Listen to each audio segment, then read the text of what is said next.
세계 조선업계가 발칵 뒤집혔습니다. 한국이 7대양을 장악했습니다. 런던 국방부 긴급회의. 영국 해군 제독이 책상을 쳤습니다. 말도 안 돼. 세계 조선 시장 점유율 70%. 대영 제국이 200년간 지켜온 바다의 왕좌가 한순간에 무너졌습니다. 더 충격적인 건 속도였습니다.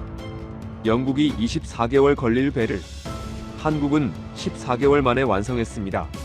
가격은 절반이었습니다. 40년 경력 해군 제독이 울산 조선소에서 무릎 꿇었습니다. 이건 배가 아니야. 우주선이다. 동료들은 그를 배신자라 불렀습니다. 하지만 그는 외쳤습니다. 숫자를 보십시오. 지금부터 제독이 목격한 충격의 72시간을 공개합니다. 영상 시작 전에 구독과 좋아요 버튼을 눌러주시고 한국 최고라고 댓글을 남겨보세요. 채널 운영에 아주 큰 힘이 됩니다. 그럼 바로 시작할게요. 안녕하세요. 저는 찰스 윈스턴입니다. 영국 해군 제독이죠. 올해로 62세입니다. 40년간 바다에서 살았어요. 구축함 함장으로 시작해서 항공모함 전단장을 거쳐 지금은 해군 전략사령부에 있습니다. 제 인생 전부가 바다였어요. 2024년 11월 12일 아침이었습니다. 런던 화이트홀 국방부 회의실로 출근했어요. 템스강이 내려다 보이는 3층 회의실이었죠. 테이블엔 장관님과 동료 제독 5명이 앉아 있었습니다. 국방장관이 서류를 펼쳤어요. 제독들, 심각한 문제입니다. 그의 표정이 굳어 있었죠. 차기 항공모함 건조 예산안이 의회에서 부결됐습니다. 저는 놀라지 않았어요. 예상했던 일이었거든요. 영국 조선소는 이미 오래전에 경쟁력을 잃었습니다. 스코틀랜드 글래스고 조선소는 2년 전 문을 닫았어요. BAE 시스템즈는 적자를 면치 못하고 있었죠. 대안이 있습니다. 장관이 말했습니다. 한국 조선소와 협력하는 겁니다. 회의실이 조용해졌어요. 저는 귀를 의심했습니다. 한국이라고요? 현대중공업입니다. 장관이 자료를 돌렸어요. 세계 최대 조선소예요. LNG 운반선 점유율 70%입니다. 옆에 앉은 리처드 제독이 코웃음을 쳤습니다. 장관님, 농담이시죠? 저도 동의했어요. 대영 제국 해군이 한국한테 배를 배운다고요? 장관은 침착했습니다. 감정이 아니라 현실을 봐야 합니다. 제독들. 저는 참을 수 없었어요. 자리에서 일어났습니다. 장관님, 저는 40년간 해군에 있었습니다. 우리 조상들은 트라팔가 해전에서 나폴레옹을 꺾었어요. 7대양을 지배했습니다. 그런 영국이 지금 아시아 조선소에 손을 벌린다고요? 그래서 제독이 직접 가보십시오. 장관이 말했습니다. 울산으로요. 울산이요? 현대중공업 본사가 있는 곳입니다. 직접 보고 판단하세요. 저는 거절하고 싶었어요. 하지만 장관의 눈빛이 단호했습니다. 제독, 이건 명령입니다. 회의가 끝나고 복도로 나왔어요. 리처드가 제 어깨를 툭 쳤습니다. 찰스, 한국 갔다 와서 뭐라고 보고할 건가? 뻔하지. 저는 웃었어요. 영국 조선소가 최고라고 쓸 거야. 그래야지. 리처드가 미소 지었습니다. 우리 자존심을 지켜야지. 집으로 돌아가는 차 안에서 생각했습니다. 한국이라니요. 반세기 전만 해도 영국한테 원조받던 나라잖아요. 1950년대 한국 전쟁 때 영국 해군이 파병했었죠. 그 나라가 지금 우리한테 배를 만들어준다고요? 말도 안 됐어요. 저녁에 서재에서 자료를 뒤졌습니다. 한국 조선업 데이터를 검색했어요. 숫자들이 나왔습니다. 현대중공업, 삼성중공업, 한화오션. 세계 수주잔고 1위, 2위, 4위였어요. 저는 코웃음 쳤습니다. 숫자 장난이겠지. 하지만 마음 한구석이 불편했어요. 만약 사실이라면요? 만약 한국이 정말 우리보다 앞서 있다면요? 아니야. 그럴 리 없어요. 다음 날 아침 히드로 공항으로 향했습니다. 인천행 직항편이었어요. 11시간 비행이었죠. 기내에서 노트북을 열었습니다. 현대중공업 홈페이지를 봤어요.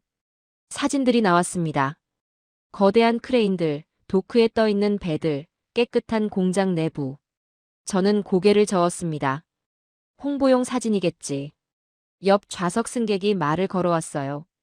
한국인 사업가였습니다. 울산 가시나요? 네. 현대중공업 방문입니다. 오, 좋은 곳입니다. 그가 웃었어요. 세계 최고 조선소죠. 저는 애매하게 웃었습니다. 그렇군요. 영국 분이시네요. 영국 조선업은 어때요? 저는 대답하지 않았어요. 대답하고 싶지 않았거든요. 영국 조선소가 망해가고 있다는 걸 인정하고 싶지 않았습니다. 11시간 후 인천공항에 도착했습니다. 입국 심사는 3분 만에 끝났어요. 자동화 시스템이었죠. 수화물도 10분 안에 나왔습니다. 빠르네. 저는 중얼거렸습니다. 히드로 공항이었다면 1시간은 걸렸을 거예요. 공항 밖으로 나왔습니다. 택시를 잡으려는데 안내 직원이 다가왔어요. 윈스턴 제동님이십니까? 네. 현대중공업에서 나왔습니다.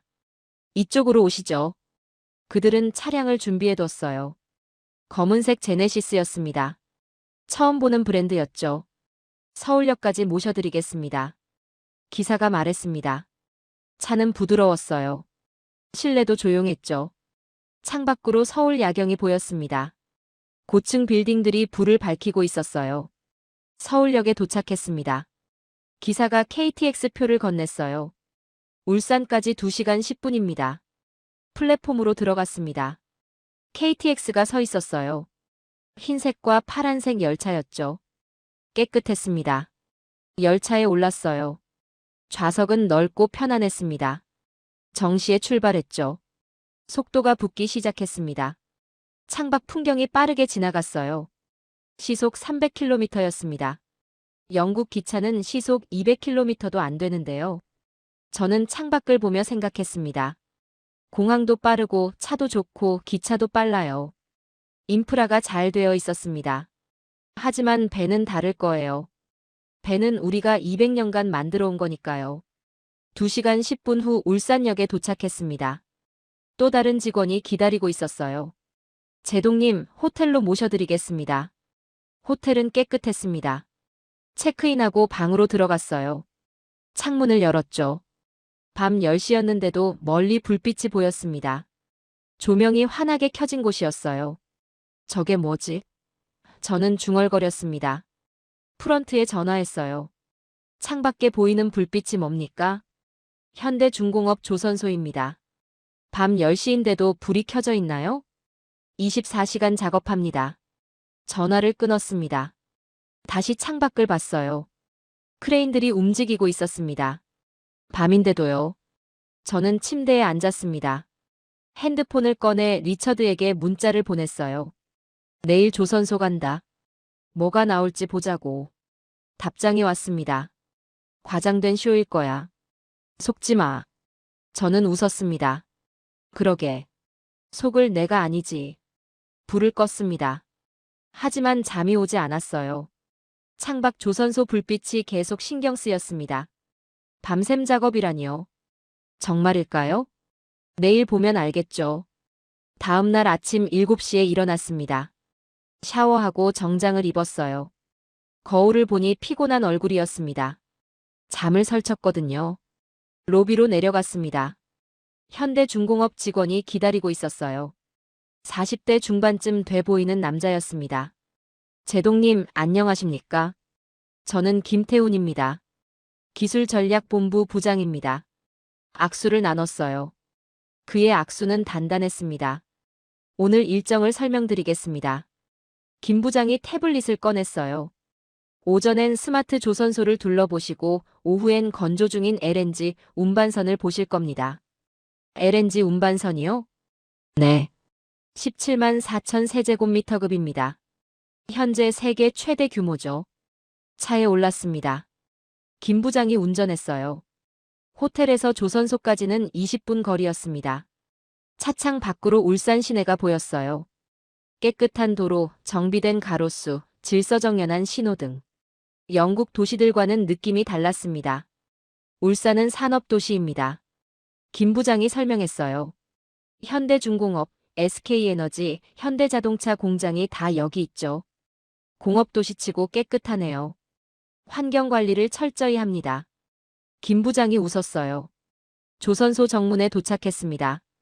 거대한 철문이 열렸어요. 경비원이 경례했습니다.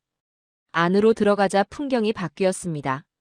왼쪽엔 사무동이 줄지어 서 있었고 오른쪽엔 공장 건물들이 펼쳐져 있었어요. 멀리 바다가 보였고 그 위로 크레인들이 솟아 있었죠. 저게 다 크레인입니까? 제가 물었습니다. 골리앗 크레인입니다. 900톤까지 들어 올릴 수 있어요. 차가 멈췄습니다. 건물 앞이었어요. 스마트 생산동이라고 적혀 있었습니다. 여기서 방진복으로 갈아입으셔야 합니다. 탈의실로 들어갔어요. 하얀 방진복을 입었습니다. 헬멧도 썼죠. 안전화도 신었습니다. 거울을 보니 우스꽝스러웠어요. 62세 제독이 마치 공장 노동자 같았습니다. 김 부장이 문을 열었습니다. 이쪽입니다. 복도를 지나 큰 문 앞에 섰어요. 김 부장이 카드를 찍었습니다. 문이 열렸죠. 그 순간 저는 숨을 멈췄습니다. 거대한 공간이 펼쳐졌어요.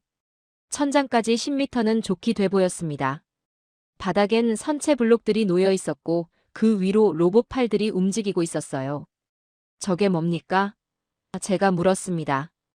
AI 용접 로봇입니다. 김 부장이 가까이 다가갔어요. 용접 오차가 0.1mm예요. 0.1mm요? 네. 사람은 1mm도 어렵습니다. 하지만 AI는 0.1mm 정밀도를 유지하죠. 로봇팔이 불꽃을 튀기며 강판을 용접하고 있었습니다. 정확하고 빠른 움직임이었어요. 영국 조선소는 아직 수작업입니까? 김 부장이 물었습니다. 저는 대답하기 곤란했어요. 대부분 그렇습니다. 그럼 시간이 많이 걸리겠네요. 맞는 말이었습니다. BAE 시스템즈도 대부분 사람 손으로 용접했어요. 그래서 느렸죠. 다음 구역으로 이동했습니다.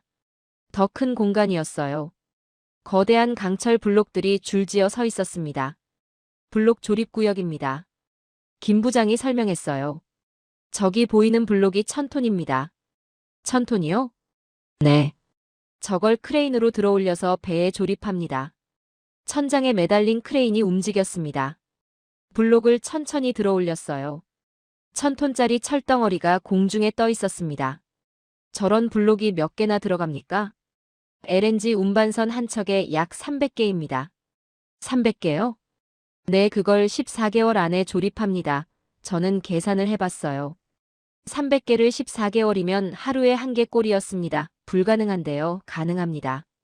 김 부장이 웃었어요. 실제로 하고 있으니까요. 구역을 나와 복도를 걸었습니다. 벽면에 모니터들이 걸려 있었어요. 실시간 데이터가 흐르고 있었습니다. 저건 뭡니까? 전체 공정 모니터링 시스템입니다. 김 부장이 화면을 가리켰어요. 지금 건조 중인 배가 17척입니다. 각 배의 진행률이 실시간으로 보이죠. 화면엔 숫자들이 떠 있었습니다. 85%, 72%, 94%. 각 배의 완성도였어요. 이걸 다 관리합니까? AI가 관리합니다. 일정이 지연되면 자동으로 알림이 가죠. 점심시간이 됐습니다. 구내식당으로 갔어요. 직원들이 줄 서서 식사하고 있었습니다. 같이 드시죠. 김 부장이 트레이를 집었어요. 저도 따라서 줄을 섰습니다. 메뉴는 한식이었어요. 밥, 국, 반찬들이 나왔습니다. 자리에 앉아서 주변을 봤어요. 젊은 직원들이 많았습니다. 20대, 30대가 대부분이었죠. 직원들 평균 연령이 어떻게 됩니까? 제가 물었습니다. 38세입니다. 젊네요. 영국 조선소는 55세쯤 됩니다. 젊은 인력이 기술 혁신을 이끕니다. 김 부장이 말했어요. 식사를 마쳤습니다. 오후 일정이 시작됐어요. 이제 도크로 가겠습니다. 김 부장이 차키를 꺼냈어요. 차를 타고 5분쯤 갔습니다. 바다가 가까워졌어요. 그리고 저 멀리 거대한 구조물이 보였습니다. 저게 뭡니까? 17만 4천 세제곱미터 LNG 운반선입니다. 차가 멈췄습니다. 저는 차에서 내려 그걸 올려다봤어요. 말문이 막혔습니다. 축구장 3개를 합친 크기였어요. 높이는 20층 건물만 했습니다. 흰색 선체가 햇빛에 반짝였죠. 이게 배입니까? 네. 세계 최대 LNG 운반선입니다. 저는 그 자리에 서서 한참을 쳐다봤습니다. 영국이 200년간 만들어온 배들이 떠올랐어요. HMS 빅토리호, 드레드노트급 전함, 퀸 엘리자베스 항모. 하지만 저 배 앞에선 그 모든 게 작아 보였습니다. 제동님, 김 부장이 불렀어요. 네. 저는 정신을 차렸습니다. 배 안으로 들어가 보시겠습니까? 네. 들어가 봅시다. 하지만 제 목소리는 떨리고 있었습니다. 배 안으로 들어갔습니다. 철제 계단을 올라 갑판에 섰어요. 바람이 세게 불었습니다. 바다 냄새가 났죠. 이쪽입니다. 김 부장이 앞장섰어요. 갑판을 가로질러 중앙 구조물로 갔습니다. 문을 열고 내부로 들어갔어요. 복도가 나타났습니다. 깨끗했어요. 페인트 냄새가 났죠. 아직 마무리 작업 중입니다. 김 부장이 설명했어요. 3주 후 인도 예정이에요. 3주면 끝난다고요? 네, 14개월 만에 완성됩니다. 복도를 따라 걸었습니다. 양쪽으로 방들이 있었어요. 선원 숙소, 식당, 회의실. 모든 게 갖춰져 있었습니다. 여기가 조타실입니다. 김 부장이 문을 열었어요. 넓은 공간이었습니다. 전면은 통유리였어요. 바다가 한눈에 보였죠. 조타대 앞엔 여러 개의 모니터가 있었습니다. 전부 디지털입니다. 김 부장이 화면을 켰어요. 자동 항해 시스템이 탑재돼 있죠. 자동 항해요? 네. AI가 최적 경로를 계산합니다. 연료를 15% 절감하죠. 저는 모니터를 들여다봤습니다. 지도가 떠 있었어요. 항로가 선으로 그려져 있었습니다. 영국 상선은 아직 수동이 대부분입니다. 그럼 연료비가 더 들겠네요. 김 부장이 말했어요. 맞는 말이었습니다. 조타실을 나왔습니다. 아래층으로 내려갔어요. 계단을 여러 번 내려가니 선체 하부였습니다. 여기가 화물창입니다. 김 부장이 거대한 문을 열었어요. 저는 안으로 들어갔습니다. 그리고 멈췄어요. 엄청난 공간이었습니다. 축구장만 했어요. 천장은 10m 높이였죠. 벽면은 은색 금속판으로 덮여 있었습니다. 저게 뭡니까? 제가 물었습니다. 멤브레인 탱크입니다. 김 부장이 벽을 두드렸어요. 액화천 영가스를 영하 163도로 저장하죠. 영하 163도요? 네.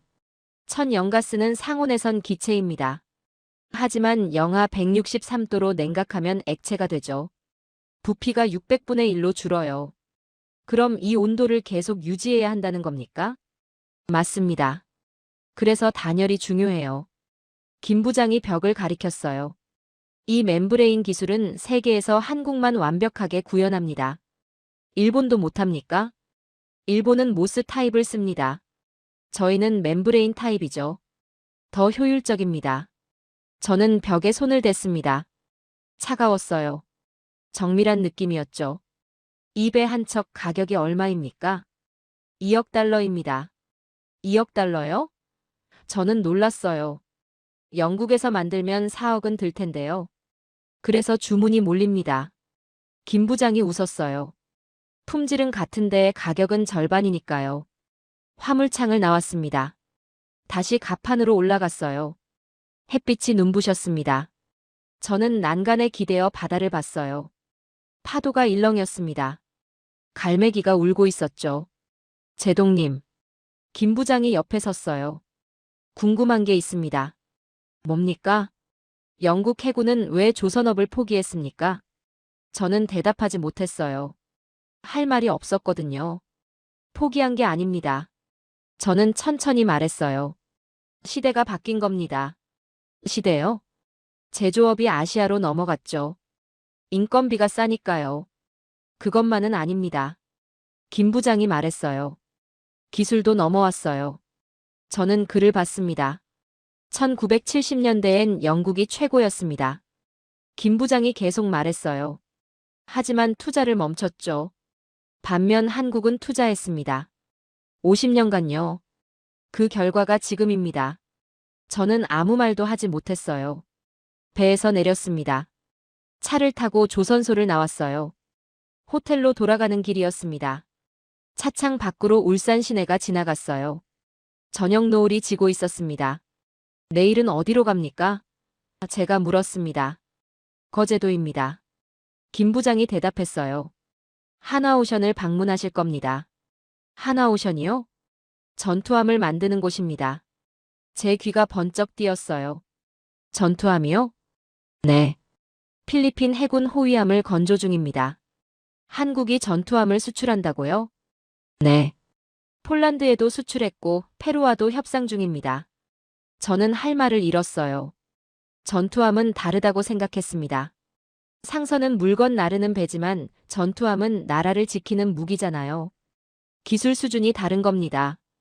그런데 한국이 그걸 수출한다고요? 호텔방에 들어갔습니다. 침대에 앉았어요. 노트북을 켰습니다. 한국 조선업을 검색했어요. 데이터가 쏟아졌습니다. 세계 조선 수주잔고 1위. LNG 운반선 점유율 70%. 컨테이너선 점유율 50%. 초대형 유조선 점유율 60%. 숫자가 계속 나왔어요. 저는 노트북을 닫았습니다. 창밖을 봤어요. 어둠 속에서 조선소 불빛이 여전히 빛나고 있었습니다. 24시간 작업. 진짜였어요. 핸드폰을 꺼냈습니다. 리처드에게 문자를 보내려다 멈췄어요. 뭐라고 쓸까요? 한국이 대단하다고요? 우리가 졌다고요? 저는 문자를 쓰지 않았습니다. 대신 침대에 누워 천장을 봤어요. 40년 해군 생활에서 처음 느끼는 감정이었습니다. 두려움이었어요. 다음 날 아침 6시에 일어났습니다. 잠을 설쳤어요. 꿈속에서도 거대한 배가 보였습니다. 7시에 로비로 내려갔습니다. 김 부장이 기다리고 있었어요. 제동님, 오늘은 도크를 더 자세히 보시겠습니다. 차를 타고 다시 조선소로 향했습니다. 아침 햇살이 바다를 비추고 있었어요. 어제 본 LNG 운반선 말입니다. 김 부장이 말했어요. 내부를 더 보여드리고 싶습니다. 더 볼 게 있습니까? 핵심 기술이 남아있죠. 도크에 도착했습니다. 어제 본 그 거대한 배가 여전히 서 있었어요. 햇빛 아래에서 더 웅장해 보였습니다. 배 안으로 들어갔습니다. 이번엔 더 깊숙이 내려갔어요. 계단을 한참 내려가니 선체 최하층이었습니다. 화물창 바닥입니다. 김 부장이 바닥을 두드렸어요. 여기가 가장 중요한 곳이죠. 바닥은 금속판이었습니다. 정교한 패턴이 새겨져 있었어요. 멤브레인 시스템입니다. 김 부장이 설명했어요. 두께 0.7mm 스테인리스 판입니다. 0.7mm요? 종이보다 얇은데요. 맞습니다. 하지만 영하 163도를 견딥니다. 그리고 팽창과 수축을 반복해도 깨지지 않아요. 어떻게 그게 가능합니까? 소재 기술입니다. 김 부장이 자료를 꺼냈어요. 특수 합금이에요. 한국 포스코가 개발했죠. 저는 바닥에 손을 댔습니다. 차갑고 단단했어요. 이 기술 가진 나라가 몇 개입니까? 한국과 프랑스입니다. 전 세계에 둘뿐이죠. 일본은요? 일본은 모스 타입을 씁니다. 구형 탱크 방식이에요. 저희 멤브레인보다 공간 효율이 떨어집니다. 김 부장이 도면을 펼쳤습니다. 같은 크기 배의 멤브레인은 17만 세제곱미터를 실을 수 있어요. 모스 타입은 14만입니다. 20% 차이네요. 맞습니다. 그래서 세계 시장 점유율이 70%입니다. 화물창을 나왔습니다. 엔진룸으로 갔어요. 거대한 기계들이 줄지어 있었습니다. 이중연료 엔진입니다. 김 부장이 가리켰어요. LNG와 경유 둘 다 쓸 수 있어요. 왜 둘 다 씁니까? 효율 때문입니다. 항해할 땐 LNG를 쓰고 항구에선 경유를 씁니다. 연료비가 30% 절감돼요.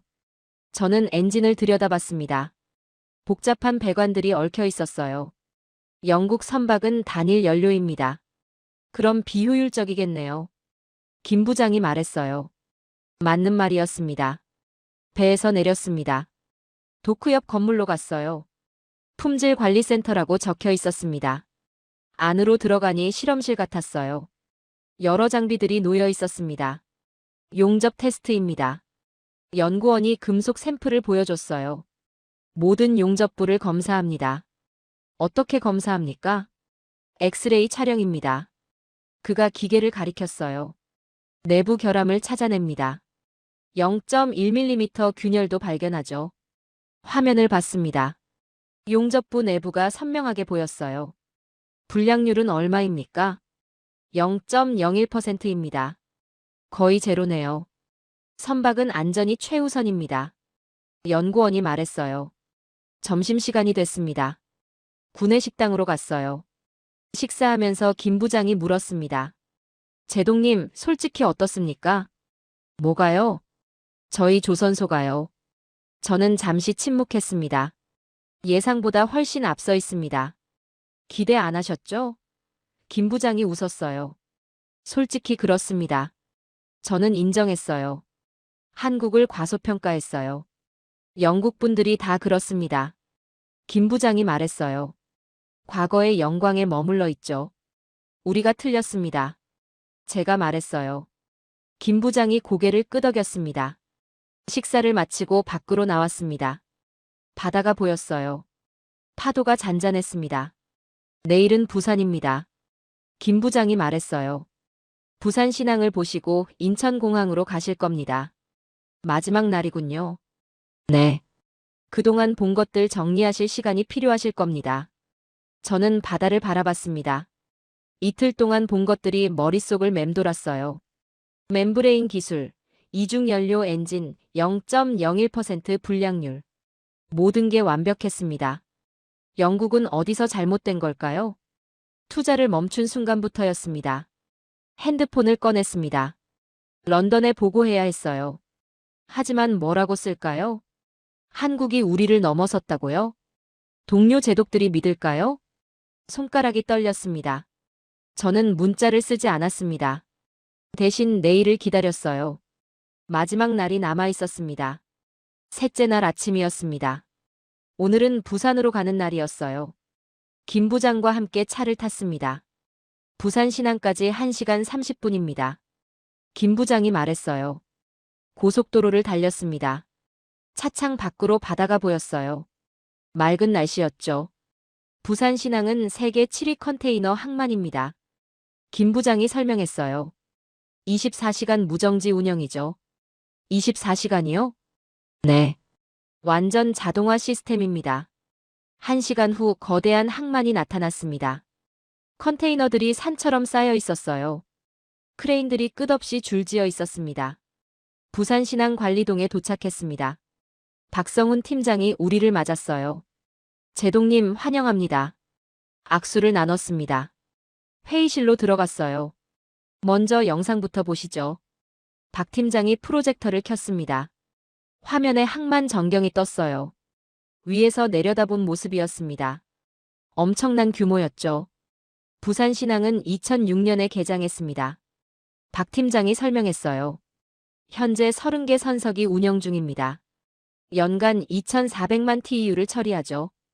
TEU가 뭡니까? 20피트 컨테이너 단위입니다. 표준 컨테이너 하나가 1TEU예요. 2,400만 개요? 네. 하루 평균 6만 5천 개입니다. 영상이 계속됐습니다. 배가 입항하고 크레인이 작업하는 장면이었어요. 평균 작업 시간이 얼마입니까? 제가 물었습니다. 선박 한 척당 18시간입니다. 18시간이요? 영국 펠릭스토우 항만은 48시간 걸리는데요. 자동화 차이입니다. 박 팀장이 웃었어요. 영상이 끝났습니다. 직접 보러 가시죠. 차를 타고 터미널로 갔습니다. 5분 후 거대한 붉은색 크레인들이 나타났어요.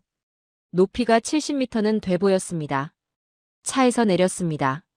크레인을 올려다 봤어요. STS 크레인입니다. 박 팀장이 설명했어요. 12쇼 크레인이죠. 배에서 컨테이너를 부두로 옮깁니다. 크레인이 움직였습니다. 컨테이너를 집어 올려 천천히 이동했어요. 정확하게 트럭 위에 내려놓았습니다. 사람이 조종합니까? 아닙니다. 완전 자동입니다. 박 팀장이 가리켰어요. AI가 제어하죠. AI요? 네. 컨테이너 위치를 카메라로 인식하고 최적 경로로 이동하고 정밀하게 내려놓습니다. 오차는 얼마입니까? 2cm입니다. 저는 놀랐습니다. 사람보다 정확하네요. 훨씬 빠르기도 합니다. 박 팀장이 말했어요. 컨테이너 야드로 이동했습니다. 수만 개의 컨테이너가 쌓여 있었어요. 여기도 자동입니까? 네. AGV가 운반합니다. 박 팀장이 가리켰어요. 무인 트럭이 지나갔습니다. 컨테이너를 싣고 조용히 움직였어요. 사람은 타고 있지 않았습니다. 오토메이티드 가이더드 비이컬입니다. 자율주행 트럭이죠. 180대가 24시간 운행합니다.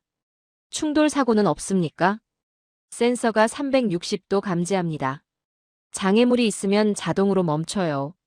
저는 AGV를 지켜봤습니다. 빠르고 정확했어요. 관제센터로 갔습니다. 큰 모니터들이 벽을 가득 채우고 있었어요. 항만 전체가 화면에 나타나 있었습니다. 여기서 모든 걸 통제합니다. 박 팀장이 말했어요.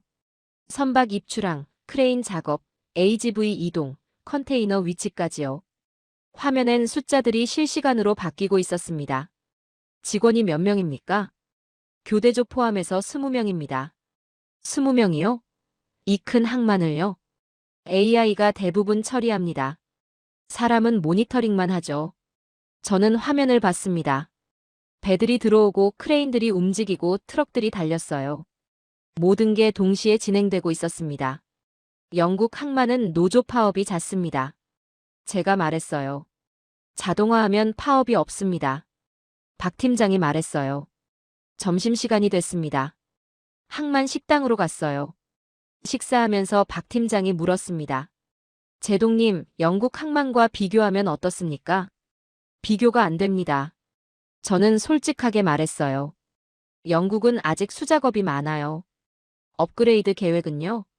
예산이 없습니다. 그럼 경쟁력이 떨어지겠네요. 맞는 말이었습니다. 식사를 마쳤습니다. 오후 2시였어요. 인천공항으로 가야 했습니다. 공항까지 4시간입니다. 김 부장이 말했어요. 차에 올랐습니다. 부산을 벗어나 북쪽으로 향했어요. 차 안은 조용했습니다. 저는 창밖을 봤어요.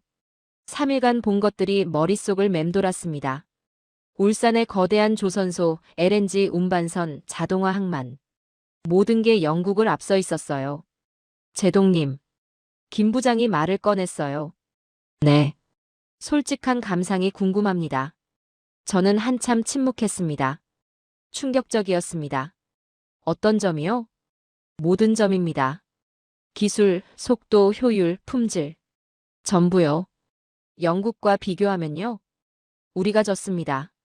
저는 인정했어요. 완패입니다. 김 부장이 고개를 끄덕였습니다.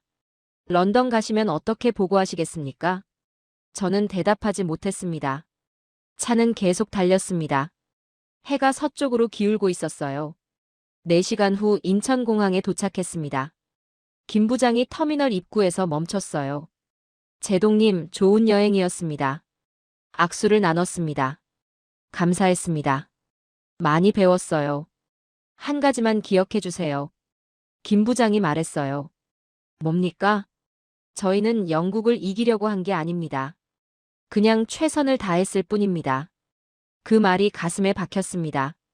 김 부장이 차를 몰고 떠났습니다. 저는 공항 안으로 들어갔어요. 11시간 비행이 기다리고 있었습니다. 그리고 런던에선 더 어려운 싸움이 기다리고 있었죠.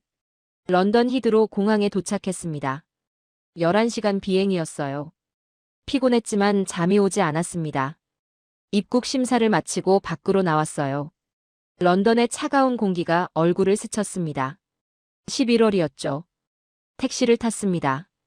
화이트홀 국방부로요. 기사가 고개를 끄덕였어요. 차창 밖으로 런던 거리가 지나갔습니다. 익숙한 풍경이었어요. 빅벤, 템스강, 오래된 건물들. 아름다운 도시였죠. 하지만 이제는 다르게 보였습니다. 낡아 보였어요. 국방부에 도착했습니다. 3층 사무실로 올라갔어요. 책상 위엔 서류들이 쌓여 있었습니다. 노트북을 켰습니다. 보고서를 써야 했어요. 하지만 키보드 앞에서 손이 멈췄습니다. 뭐라고 쓸까요? 핸드폰이 울렸습니다. 리처드였어요. 찰스, 돌아왔나? 방금 도착했네. 어땠나? 한국이? 저는 잠시 침묵했습니다. 자네가 직접 봐야 할 것 같네. 그게 무슨 소리야? 내일 보세. 보고서 쓰고 있어. 전화를 끊었습니다. 화면을 봤어요. 빈 문서가 커서만 깜빡이고 있었습니다. 타이핑을 시작했습니다. 한국 조선업 시찰 보고서. 보고자 찰스 윈스턴 제독. 손가락이 움직였습니다. 결론 한국 조선업은 영국보다 최소 20년 앞서 있음. 그 한 줄을 쓰고 나니 숨이 막혔습니다. 20년. 제가 직접 쓴 숫자였어요. 계속 썼습니다. 1. 기술 격차. AI 용접 시스템 오차 0.1 영국은 수작업. 건조 속도 LNG 운반선 14개월 영국은 24개월 자동화 수준 공장 90% 자동화 영국은 30% 2. 시장 지배력 LNG 운반선 점유율 70% 세계. 조선 수주잔고 1위, 2위, 4위 모두 한국 기업. 가격 경쟁력 영국 대비 50% 저렴 3. 품질 관리 불량률 0.01% 납기 준수율 98%. 고객 만족도 세계 최고 수준. 숫자들을 적으면서 가슴이 무거워졌습니다. 모든 지표에서 졌어요. 4. 인프라 부산 신항. 세계 7위 컨테이너 항만. 완전 자동화 AGV 180대 24시간 운영. 작업 속도 선박당 18시간 영국은 48시간 키보드를 치는 손이 떨렸습니다. 마지막 문단을 썼습니다. 권고사항. 차기 항공모함 건조 시 한국 조선소와의 협력을 적극 검토할 것. 영국 조선업 재건을 위해 한국의 기술 이전 및 교육 프로그램 도입을 제안함. 보고서를 저장했습니다. 다음 날 아침 회의가 있었습니다. 국방장관과 제독들이 모였어요. 윈스턴 제독, 보고해 주시죠. 장관이 말했어요. 저는 일어섰습니다. 프로젝터에 보고서를 띄웠어요. 한국 조선업은 우리보다 20년 앞서 있습니다. 회의실이 술렁였습니다. 리처드가 코웃음 쳤어요. 20년이라니. 과장 아닙니까? 숫자를 보십시오. 저는 화면을 가리켰어요. 데이터를 하나씩 설명했습니다. LNG 운반선 점유율, 건조 속도, 자동화 수준. 이건 수치입니다. 제 의견이 아니에요. 존 제독이 손을 들었어요. 가격이 저렴한 건 인건비 때문 아닙니까? 아닙니다. 제가 대답했어요. 자동화 때문입니다. 사람이 적게 들어가니까 저렴한 겁니다. 품질은 어떻습니까? 영국과 같거나 더 좋습니다. 불량률이 0.01%예요. 장관이 끼어들었습니다. 제독의 결론은 뭡니까? 한국과 협력해야 합니다. 저는 단호하게 말했어요. 차기 항공모함 건조에 한국 기술이 필요합니다. 리처드가 자리에서 일어났어요. 말도 안 됩니다. 대영 제국이 한국한테 기술을 배운다고요? 대영 제국은 끝났습니다. 제가 말했어요. 회의실이 조용해졌습니다. 우리가 200년 전에 세운 영광은 인정합니다. 하지만 지금은 2025년입니다. 과거에 매달리면 미래가 없어요. 장관이 고개를 끄덕였습니다. 계속하시죠. 한국은 50년간 투자했습니다. 우리는 투자를 멈췄어요. 그 결과가 지금입니다. 회의가 끝났습니다. 복도로 나왔어요. 리처드가 다가왔습니다. 찰스, 자네 제정신인가? 가장 정신이 막네. 제가 대답했어요. 동료들이 뭐라고 할지 알아? 알아. 배신자라고 하겠지. 그럼 왜 그러나? 진실이니까. 제가 말했어요. 리처드가 고개를 저었습니다. 자네 커리어 끝났네. 혼자 사무실로 돌아왔습니다. 창밖을 봤어요. 템스강이 흐르고 있었습니다. 아름다운 풍경이었죠. 하지만 아름다움만으론 부족했습니다. 핸드폰을 꺼냈습니다. 김 부장에게 문자를 보냈어요. 보고서 제출했습니다. 감사했습니다. 곧 답장이 왔습니다. 제동님의 용기에 감사드립니다. 저는 미소 지었습니다. 용기라니요. 그냥 사실을 말했을 뿐인데요. 책상에 앉았습니다. 노트북을 열었어요. 다음 단계를 준비해야 했습니다. 한국과의 협력 방안, 기술 이전 계획, 교육 프로그램. 할 일이 많았어요. 하지만 두렵지 않았습니다. 숫자는 거짓말하지 않으니까요. 보고서 제출 후 일주일이 지났습니다. 런던 언론이 들썩였어요. 타임스 일면에 제 이야기가 실렸습니다. 영국 해군 제독, 한국의 백기 들다. 기사는 냉소적이었어요. 댓글은 더 심했죠. 배신자, 매국노, 한국에 매수당했나. 출근길이 괴로웠습니다. 동료들이 눈을 피했어요. 복도에서 마주치면 고개를 돌렸죠. 리처드는 아예 말을 안 했습니다. 사무실에 혼자 앉아 있었어요. 문 두드리는 소리가 들렸습니다. 들어오세요. 국방장관이었습니다. 제독. 장관이 의자에 앉았어요. 장관님. 힘드시죠? 괜찮습니다. 거짓말이었어요. 사직서 쓰지 마십시오. 장관이 말했어요. 네. 제독이 옳았습니다. 저는 놀랐어요. 정말입니까? 내가 직접 총리를 만났습니다. 장관이 서류를 꺼냈어요. 총리께서 결정하셨어요. 서류를 받아봤습니다. 한영 조선협력협정 추진 이게 뭡니까? 차기 항공모함 공동건조입니다. 장관이 말했어요. 한국 현대중공업과 협력하기로 했어요. 제 손이 떨렸습니다. 정말입니까? 제독의 보고서가 설득력이 있었습니다. 숫자를 부정할 수 없더군요. 동료들은 반대하지 않습니까? 반대했습니다. 하지만 총리께서 단호하셨어요. 자존심 챙기다가 국방력을 잃을 순 없다고요. 저는 서류를 내려다봤습니다. 제독이 해주셔야 할 일이 있습니다. 장관이 말했어요. 뭡니까? 협력단장을 맡아주십시오. 한국과의 조율을 총괄해주세요. 제가요? 제독이 가장 적임자입니다. 저는 고개를 끄덕였습니다. 하겠습니다. 3개월 후였습니다. 런던 국방부 대회의실에 기자들이 가득했어요. 카메라 플래시가 터졌습니다. 단상에 올랐습니다. 국방장관과 한국 대사가 옆에 앉았어요. 영국 한국 차기 항모 협력 협정을 발표합니다. 장관이 말했어요. 기자들이 손을 들었습니다. 제동님 질문 있습니다. BBC 기자였어요. 네. 영국 조선소는 어떻게 됩니까? 한국 기술을 배워 재건할 것입니다. 제가 대답했어요. 구체적으로요? 현대중공업에서 기술자 50명을 파견합니다. 영국 조선소 노동자들을 교육할 겁니다. 항모 건조는 어디서 합니까? 1차는 울산에서 건조합니다. 2차부터는 영국 조선소에서 진행할 예정이에요. 비용은 얼마입니까? 기존 계획보다 30% 절감됩니다. 기자들이 웅성거렸습니다. 제동님. 가디언 기자가 손을 들었어요. 40년 해군 경력에서 가장 어려운 결정 아닙니까? 저는 잠시 생각했습니다. 가장 쉬웠습니다. 네. 숫자가 말해줬으니까요. 제가 말했어요. 감정이 아니라 데이터로 판단했습니다. 그게 군인의 자세죠. 기자회견이 끝났습니다. 복도로 나왔어요. 리처드가 서 있었습니다. 찰스. 리처드. 축하하네. 그가 손을 내밀었어요. 악수를 나눴습니다. 자네가 옳았네. 리처드가 말했어요. 내가 틀렸어.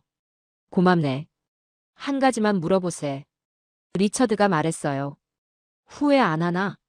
동료들한테 욕먹고 언론한테 공격받고. 저는 고개를 저었습니다. 전혀. 왜? 진실을 말했으니까. 제가 대답했어요. 리처드가 웃었습니다. 자네답네. 6개월이 지났습니다. 다시 인천공항에 도착했습니다. 이번엔 협상단과 함께였어요. 영국 조선 전문가 10명이 동행했습니다. 김 부장이 마중 나왔습니다. 제동님 다시 오셨군요. 오랜만입니다. 이번엔 오래 계시죠? 2주 일정입니다. 협정 체결하고 기술 이전 일정을 확정할 겁니다. 울산으로 향했습니다. 익숙한 길이었어요. 현대중공업에 도착했습니다. 회의실에서 협상이 시작됐어요. 항공모함 설계는 영국이 맡습니다. 제가 설명했어요. 건조는 한국이 주도하고요. 기술 이전 범위는요? 한국 측 대표가 물었습니다. 용접 자동화, 블록 조립, 품질 관리 시스템입니다. 일정은요? 1단계로 6개월간 한국에서 교육합니다. 2단계로 영국 조선소에 한국 기술자를 파견하죠. 협상은 순조로웠습니다. 양측 모두 진지했어요. 이틀 후 협정서에 서명했습니다. 영국 한국 조선기술협력협정. 김 부장과 악수를 나눴습니다. 제동님 덕분입니다. 아닙니다. 한국의 기술 덕분이죠. 저녁에 부산 해운대로 갔습니다. 바다를 보고 싶었거든요. 백사장을 걸었어요. 파도 소리가 들렸습니다. 40년 해군 생활이 주마등처럼 지나갔어요. 젊은 시절 구축함 함장 시절, 항모 전단장 시절, 그리고 지금. 가장 힘들었지만 가장 의미 있는 시간이었습니다. 핸드폰을 꺼냈습니다. 딸에게 전화했어요. 아빠, 엘리자베스 잘 지내니? 응. 아빠는? 잘 지내. 한국에 와 있어. 또 일 때문이야? 응. 중요한 일이야. 아빠 신문 봤어. 사람들이 아빠 욕하던데. 괜찮아. 힘들지 않아? 전혀. 저는 웃었어요. 아빠는 옳은 일 했어. 자랑스러워, 아빠. 그 말에 눈시울이 뜨거워졌습니다. 고맙다, 엘리자베스. 전화를 끊었습니다. 바다를 봤어요. 달빛이 물결에 반짝였습니다. 저 멀리 조선소 불빛이 보였어요. 24시간 작업 중이었죠. 저는 깨달았습니다. 강대국은 과거가 아니라 현재를 만드는 나라라는 걸요. 영국은 200년 전 7대양을 지배했습니다. 하지만 멈췄어요. 한국은 7대양을 지배한 적 없습니다. 하지만 7대양을 달리는 배를 만들고 있었어요. 그게 차이였습니다. 저는 모래사장에 섰습니다. 바람이 불었어요. 40년 해군 생활에서 가장 큰 교훈을 배웠습니다. 자존심은 과거에 사는 것이고 용기는 미래를 인정하는 것이다. 저는 용기를 선택했습니다. 다음 날 아침 공항으로 향했습니다. 런던으로 돌아가는 길이었어요. 하지만 이번엔 달랐습니다. 두렵지 않았어요. 할 일이 명확했으니까요. 영국 조선업을 다시 일으켜 세우는 것. 한국에서 배운 것들을 전하는 것. 그게 제 남은 임무였습니다. 비행기가 이륙했습니다. 창밖으로 한국이 멀어졌어요. 저는 미소 지었습니다. 곧 다시 올 겁니다. 여러분, 어떠셨나요? 찰스 윈스턴 제독은 자존심을 내려놓고 진실을 선택했습니다. 숫자는 거짓말하지 않았거든요. 한국 조선업이 세계 1위가 된 건 하루아침이 아니었습니다.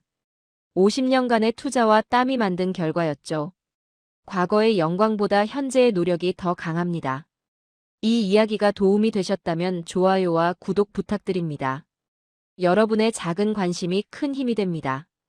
다음에도 더 좋은 이야기로 찾아뵙겠습니다. 감사합니다.